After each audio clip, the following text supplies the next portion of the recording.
شروع اللہ کے بابرکت نام سے جو تمام کائنات کا مالک ہے۔ معزز ناظرین کو محبتوں بھرا سلام۔ آج ہم جانیں گے کہ خوش قسمت انسان کون ہے۔ حضرت علی کرم اللہ وجہہ فرمایا کرتے تھے کہ جس انسان کو اللہ پاک یہ 5 نعمتیں عطا کر دے وہ اپنے آپ کو دنیا کا خوش قسمت انسان سمجھے۔ وہ 5 نعمتیں کون سی ہیں؟ پہلی نعمت شکر ادا کرنے والی زبان۔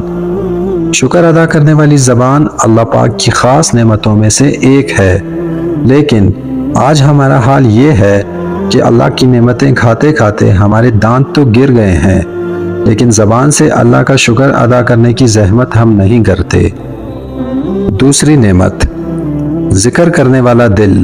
جس دل میں اللہ کی یاد رہتی ہے وہ نعمت عظمیٰ ہے، کیونکہ وہ دل مرجھا جاتا ہے جو اللہ کی یاد سے غافل ہو۔ تیسری نعمت مشقت اٹھانے والا تندرست بدن۔ صحت مند جسم ایک انمول نعمت ہے، اس کی قدر بیماری میں معلوم ہوتی ہے۔ مشہور مثال ہے کہ صحت مند جسم میں ہی صحت مند عقل ہوتی ہے۔ چوتھی نعمت اپنے وطن کی روزی۔ وطن کی روزی بہت بڑی نعمت ہے اور اس کی قدر کا اندازہ ایک مسافر کو ہی ہو سکتا ہے۔ مثل مشہور ہے کہ وطن کی آدھی پردیس کی پوری پھر بھی برابر نہیں۔ پانچویں نعمت نیک بیوی۔ شریک حیات نیک ہو تو زندگی کافی آسان ہو جاتی ہے اور اس کا مزہ بھی دوبالا ہو جاتا ہے۔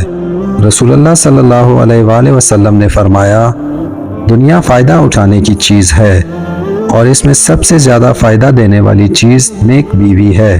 جس شخص کو مولا علی کی یہ بتائی ہوئی 5 چیزیں نصیب ہوں وہ یوں سمجھے کہ مجھے اللہ پاک نے دنیا کی تمام نعمتیں عطا کر دیں اور اللہ تعالیٰ کا ہر پل شکر ادا کرتا رہے، کیونکہ ان نعمتوں کی قدر اور اہمیت اسی کو معلوم ہے جو ان نعمتوں سے محروم ہیں۔